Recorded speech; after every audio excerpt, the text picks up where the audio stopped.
In the headlines, civil society group expresses fear of possible violence during governorship and state assembly elections. National Population Commission explains digital census optimistic of head count in May. President Muhammadu Buhari makes case for small and medium enterprises, says they are engines of economic growth. And on the foreign scene, death toll from Malawi, Mozambique and Madagascar tropical cyclone Freddy rises to 400 as country's president appeal for emergency aid. Hello and welcome to Trust News Updates. I'm Darshan Hussaina Usman.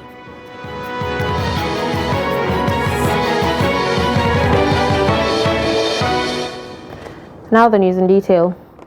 One of Nigeria's election monitoring group, Yaga Africa, fears that low voter turnout inducement and possible violence could undermine the Saturday's governorship and state assembly elections in most states of the federation. The election monitoring group will deploy what it calls parallel results tabulation technology in Benue, Delta, and Kano. The group also tasked the Independent National Electoral Commission to address challenges observed during the last presidential election with a view to building electoral confidence. Trust TV's Shafi'u Suleiman reports. Nigerians will again go to the polls on Saturday to elect governors and State House of Assembly members in the concluding part of the 2023 election cycle. Preliminary findings by Yaga Africa highlights possible voter inducement, threats to security, rising ethnic and religious tension and possible low voter turnout because of declining confidence amongst voters and lingering cash scarcity-induced hardship. Yaga Africa received reports of the distribution of money and food items by supporters of the APC in Bakia and Chogul, Tarka, LGA, Benue State. The APC and the PDP representatives were seen collecting voters' bank account details in Damaturu and Potiskum LGAs in Yobe State to make wire transfers ahead of the elections. From Akwa Ibom, Yaga Africa also received reports that the PDP youths in Ibeno local government area were given a cash inducement of 1,000 naira, 1 million naira after they had endorsed a candidate on Sunday, March 12, 2023. As it sets to deploy parallel result tabulation technology in Benue, Delta and Kano states to track voting, the Election Observer Group is also worried over arms buildup in some volatile states. Light weapons, and we did identify the number of local governments where our reporters have filed in report that light weapons are already in circulation. So we don't have to tell you what that means. But our statement is very clear around those. And there are other states that we have also identified. The group recommended that INEC must improve on the identified lapses in the last presidential election and ensure proper and timely communication with stakeholders with a view to building citizens' confidence in the electoral process. Shafi'u Suleiman, Trust TV News, Abuja. Assistant Inspector General of Police in charge of Zone 14, Ahmad Abdurrahman, has warned politicians against disrupting the fragile peace being enjoined in the zone. The AIG gave the warning at a press briefing ahead of Saturday's governorship and state assembly elections in Katsina. Abdullahi Yemedi reports. Zone 14 is made up of Katsina and Kaduna states. The AIG supervising the zone said policemen will remain resolute in discharging their constitutional responsibilities to all Nigerians, irrespective of political affiliations. AIG Ahmad Abdurrahman asked politicians to guard their utterances, especially at this crucial moment of politicking. The listening IG approved, and we got 2 very serviceable new Hilux vans for patrol and other duties. Added to that, we got an APC, brand new one, with all its capabilities for operations. That is Armored Personnel Carrier 1, and plentiful of arms and ammunition, plus anti-riot equipment.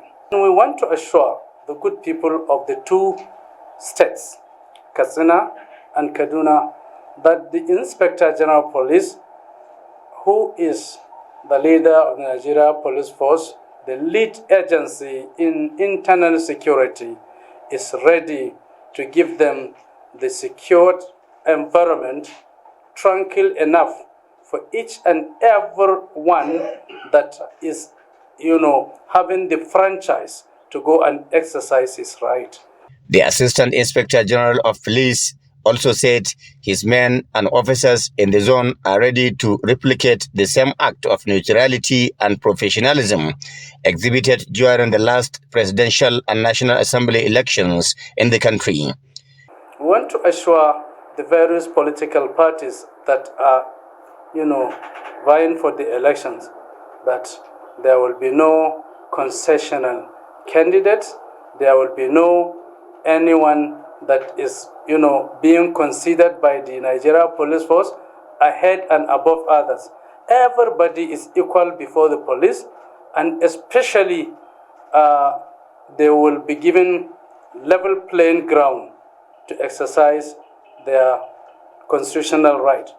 Katsina residents have seen relative peace gradually returning to the state since the establishment of the zonal office 3 months ago. Abdullahi Ismail Ahmadi, Trust Television News, Katsina.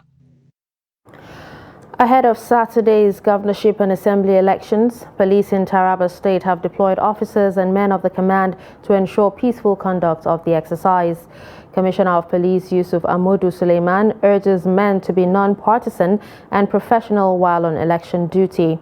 Similarly, Assistant Inspector General of Police in charge of Zone 3, comprising Adamawa and Taraba States, Usman Nagogo, enjoined the officers to replicate the good performance during the previous election. We have to be very mindful of what is going to happen in the polling units in the collection centers. As I said earlier, we are not been found wanting in the last election, and this is not going to be an exception. We have our own laws, we have our own guidelines, which were distributed to not only you, including all other security agencies, and that have provided us with the guidelines of which we conduct ourselves, and so far, so good. We are all aware that in the election period, the sister agencies normally bring their personnel for deployment to assist us in covering the polling units and other areas. The total strength of the police and other sister units that we have for this election is about 7,090, which, from the estimate I gave before, is barely adequate to cover the polling units. Women's aspiration to occupy political offices fell short of expectations after the 2023 presidential and National Assembly election. Involvement and participation of women in Benue State is described as discouraging. Jimmy Adzande reports that the 35% affirmative action meant to encourage women participation has not yet been met in the state. The report. Women have been advocating for equal political rights in a male-dominated political environment like Nigeria. However, the number of women in elected positions went down after the presidential and National Assembly elections in spite of the sustained advocacy over the years. We're still far behind the 35% affirmative action that we expect. We're far behind. I'm not very sure we can boldly say we've reached 10%. Usually what makes us feel we're doing well is when it comes to appointive positions. Sometimes they just give some women some appointments and we think that balances it out. No, I don't think it does. For me, women are not doing very well when it comes to elective positions. I think there's still much to be done. I think political parties need to seriously look into the issues of bringing women on board. I think as a society in Benue State, we still also need to encourage more women to come out and, participate. Some said the men will have to do some more at encouraging the women to participate in the electoral process. To this group, women participation is still hampered by cultural impediments. So far, from the results we have gathered in these 2023 elections, especially as regards the National Assembly elections, we haven't really seen much women elected into those offices yet. Culturally, people are not really giving opportunity to women to participate yet. People still see women as not really culturally strong enough to participate in politics. So they are not given the opportunity by the majority of the society, even women themselves. They mentioned some of the benefits of women involvement in the political process in the country. If you look at homes, there are very good home managers. And for that, a lot of women that have excelled, you discover that they do well. And it is high time that we start giving that opportunity to them so that our country will become better. We have tried enough men and it has not helped us. So at least we need to give that chance, that opportunity. Only 2 women won out of the 14 seats of the National Assembly from Benue State. Senator representing Federal Capital Territory Philip Adoda has vowed to challenge the outcome of the National Assembly elections in the FCT. Addressing a press conference on Thursday in Abuja, Adoda alleged that the election was marred by overvoting, vote cancellation, as well as undeclared election results in Amak Buhari constituency, among others. Adoda, however, called INEC to review and reverse itself on the outcome of the senatorial election in the FCT and retrieve the certificate of return issued to Ireti Kingibe. Whom the INEC declared as winner. That's what I will say. Because she was declared as winner without, before the AMAC result was even computed. They declared those results in a hurry. And what do you do with declaring a result where the margin of lead that returned her as a winner is less than the margin of the number of the PUs cancelled and number of PUs, I registered voters and the number of cards collected and all that, So when you look at all that, they were supposed to do the computation. They were supposed to look at the number of accredited voters. They were supposed to look at the cancellations that were done either because of violence or because of certain disparities or overvoting before they could now come together to check the number of PUs that, the number of even the PVCs that were collected. So these are things that they were supposed to have checked, but somehow in a rush and because they wanted to either announce her or something and then they declared her winner. But otherwise, they were supposed to have done all their computations and realized that that election was not concluded. National Population Commission says its digital housing and population census bill to be conducted later May this year will be error-free.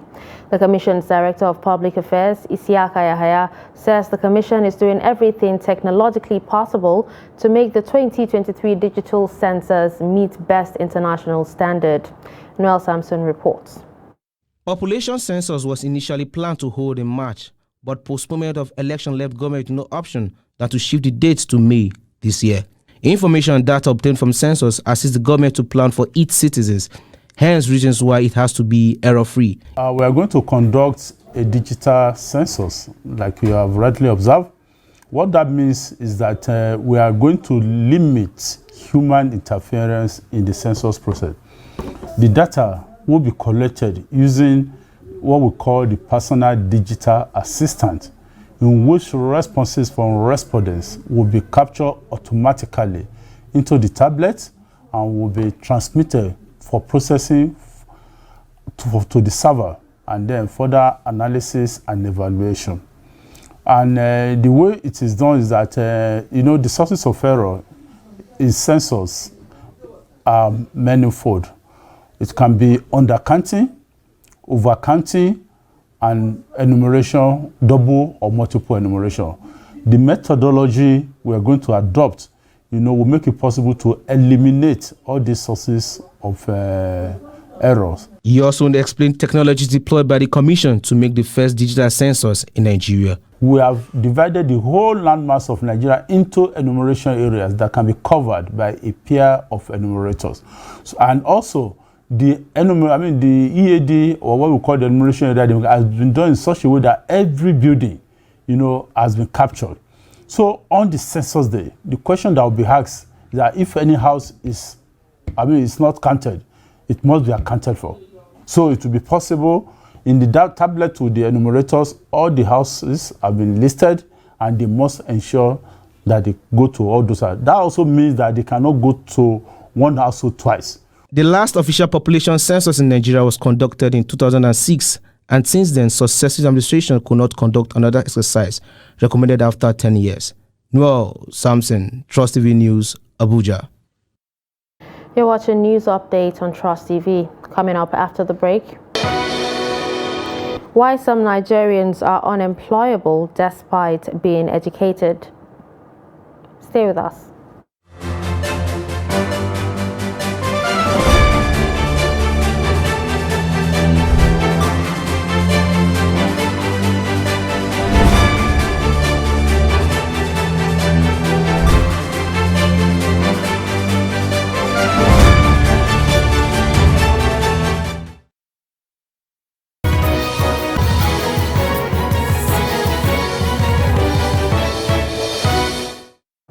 Welcome back and thanks for staying with us. A recap of our top stories.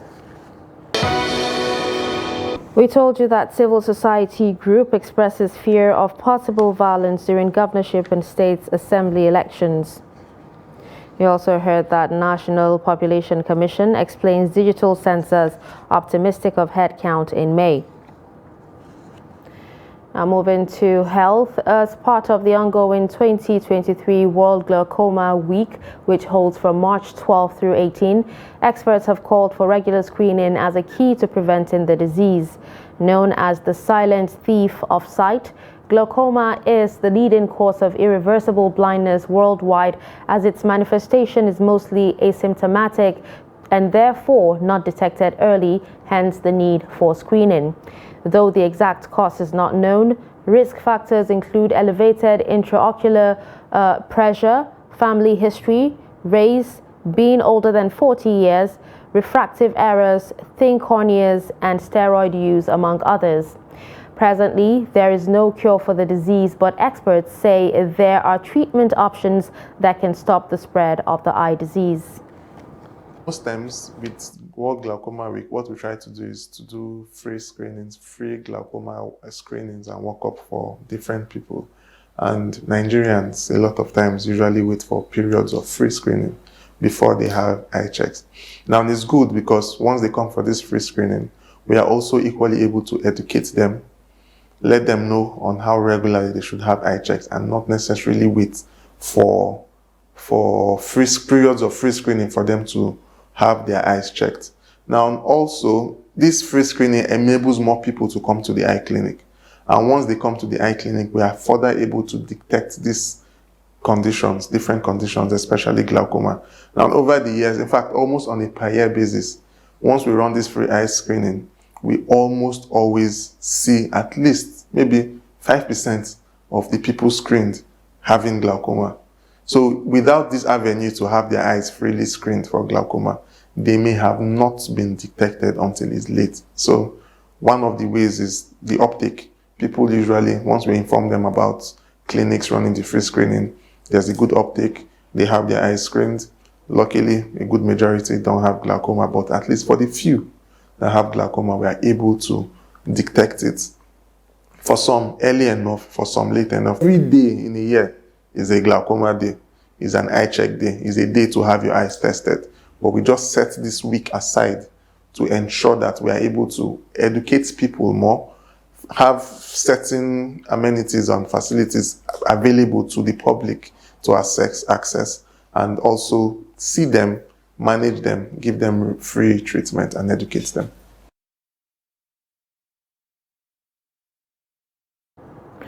In business, available statistics from the National Bureau of Statistics state that Nigeria has an unemployment rate of 33.3%, an underemployment rate of 22.8%, and a youth unemployment rate of 42.5%. Nigeria's unemployment figures are a source of worry for the nation's economy. Chamun Dabeng examines factors responsible for this. After graduation, many Nigerians find themselves unemployed for several years. Jobs in public service are not only scarce, but unavailable. The private sector is grappling with its challenges, often leaving skilled young Nigerians without employment. Nigerians share their perspective on the issue as well as their personal experience in finding adequate employment. I want to believe that some of us we contributed to this situation. Why do I say so? Somebody that went through university, he or she must have learned one or two things that can make him or her to be on his or her own to a level. And those knowledge they acquired, I discovered that some of us have refused to work with those knowledge we have acquired. I empowered myself, and through that I got married, and as God will have it, 6 months after my marriage, I have a job of 16,000 naira. I'm a civil servant. I'm currently employed. I've been in the civil service for quite a time now, like 9 years. But before then, I was unemployed for like 6 years after graduation. But then, it's fine. We're okay. I think the problem lies with the government, because so many of our youths are talented. You see people coming out with good grades from school, yet unable to find jobs. According to a report carried out in 2022 by Jobberman, Nigeria's active population ages 15 to 64 sat around 122 million, 70 million of which belong to the labor force. However, out of this figure, only 3 million have formal employment. With such a high rate, many have debated where the blame lies. Are Nigerians unemployable, or are there simply not enough jobs to cater for Nigeria's growing population? Well, in between those figures is what you call unemployability. Okay? It is one thing for you to have education. It's another thing for you to be employable. Okay? Employability is where I think the major challenge is. And if even those who are unemployed are either underemployed or inadequately engaged. The school system is at fault, because what we got very fixated, early on with formal education. And when every other well-thinking, well-meaning, forward-looking nation started going the way of skills education, we were still, fixated towards paper qualification. Issues such as undereducation as well as Nigeria's illiteracy rate, which is estimated to be at 31%, has only exacerbated the issue of unemployability. Many experts have attributed Nigeria's high insecurity levels as well as other criminal activity in the country to unemployment. Many are calling out to the government to not only improve the education system, but also empower Nigerians with the skills and the tools to create work for themselves. Chamun Dabeng, Trust TV News, Abuja. President Muhammadu Buhari on Thursday declared that for any economy to grow and create jobs, an equally vibrant and successful small and medium enterprise sector was also needed. Now, according to the president, it was for this reason that he recently signed the Business Facilitation Bill into law. President Buhari spoke at State House Abuja when he received the Governing Council and members of the Institute of Directors led by its president and chairman, Ije Jidenna. President Buhari, while congratulating the Institute on attaining the milestone of 40 years, acknowledged its commitment to nation building, stressing that values of transparency and good business ethics. In her remarks, the President, Institute of Directors, Ije Jidenna, noted that the reforms executed in various sectors of the Nigerian economy in the past 8 years have increased expectations on the performance of business leaders and boards of public sector organizations. These values are not just important pillars in the private sphere. They are also the keys to success in governance in the public sector, where the people have handed to us in trust the responsibility to lead and guide and protect them. As our economy and conversely our private sector continues to grow and evolve, it behoves all stakeholders to recognize that such a resourceful institution not only exists, but is equipped and capable of providing the necessary support development for the country. Your Excellency, you are probably aware that the Institute of Directors Nigeria is the nation's prime Apex membership organization. It promotes the practice of good corporate governance and ethical leadership in Nigeria. Its membership is spread across private companies, multinationals, and developmental organizations. We achieve high impact through commitment to continued professional education and sharpening of conceptual skills of directors, promoting the entrenchment of good corporate governance in workplaces and best practices in the management of resources in both public and private sectors. Away from Nigeria, close to 400 deaths have been reported in Mozambique, Malawi, and Madagascar. Officials believe at least 88,000 have been heavily affected by the record-breaking storm. To shelter the displaced, 165 camps have been set up in Malawi. The destruction was at its worst in the days since Monday, and especially so in southern Malawi, which has seen power blackouts and a shortage of running water. Damaged roads and washed away bridges have hampered rescue efforts. The death toll in Malawi stands at 326, while Mozambique said more than 50 people have died. Madagascar authorities reported at least 27 deceased. The combined death toll is expected to rise. Among the worst hit areas is in and around Blantyre, Malawi's second city of roughly 800,000 people. Many died in mudslides in the hilly terrain, and torrential rain swept away thousands of homes. Mozambican and Malawian presidents Filipe Nyusi and Lazarus Chakwera have both appealed for emergency aid to rebuild destroyed infrastructure. And finally, in sports, Crystal Palace has confirmed the sacking of Patrick Vieira as the club's first-team manager. The decision comes after a dismal run of forms for the Eagles in 2023, who have failed to win any of their 12 matches since the start of the new year. The string of results left Palace teetering above the Premier League relegation zone, with a 3-point gap separating them from 18th placed Bournemouth. And with that, we've come to the end of Trust News Update. Don't forget to follow us across all our social media platforms. I'm Darshan Hussaina Usman. Thanks for watching.